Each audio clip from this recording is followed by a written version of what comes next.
Thanks for logging on to myfoxhurricane.com. Nothing going on in the Atlantic, the tropical Atlantic basin, but you look into the Pacific. We were talking about this yesterday. This was that Invest 94E. Well, this is now Tropical Storm Eric. Really starting to get better organized. You're seeing more and more convection starting to wrap around the center of this, and all indications are, with a number of the various computer models, that this is going to be in an environment with really ideal conditions, and this is quite likely going to rapidly intensify. It seemed like we were talking about every storm last year across the Atlantic basin and the Pacific rapidly intensifying. When you get these really pristine conditions in the atmosphere, very light winds, warm water, all the conditions come together just right, you can sometimes get these very rapidly intensifying storms. And it looks like we may be dealing with just this, with Tropical Storm Eric becoming a hurricane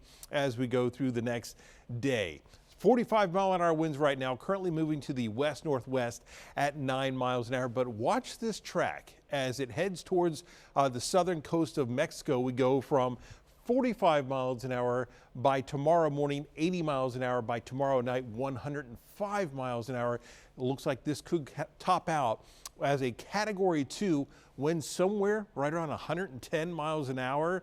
If it goes a bit further to the west, may actually gain a little bit more time that it's over water. So we'll just have to wait and see how this plays out as we go through the next couple of days. But this would be our first landfalling system of the season, at least for the Pacific side. So here is the Fox model showing this system, and it's been doing really a good job tracking this, showing more organization, intensifying as it does so, working its way towards that coastline of Mexico. Then once it moves over land, the circulation starts to get disrupted. It loses that intensity, but still loads of moisture, very heavy rains across Mexico. And eventually, some of this moisture looks like it'll work its way on to the north, up into the Gulf. Does it head up towards Texas, increasing the moisture and the rain up in that direction? We'll have to wait and see over the next several days. Now, as far as the Atlantic basin, you look across the Gulf, it's all quiet, nothing going on there. You look down into the Caribbean, things are quiet, no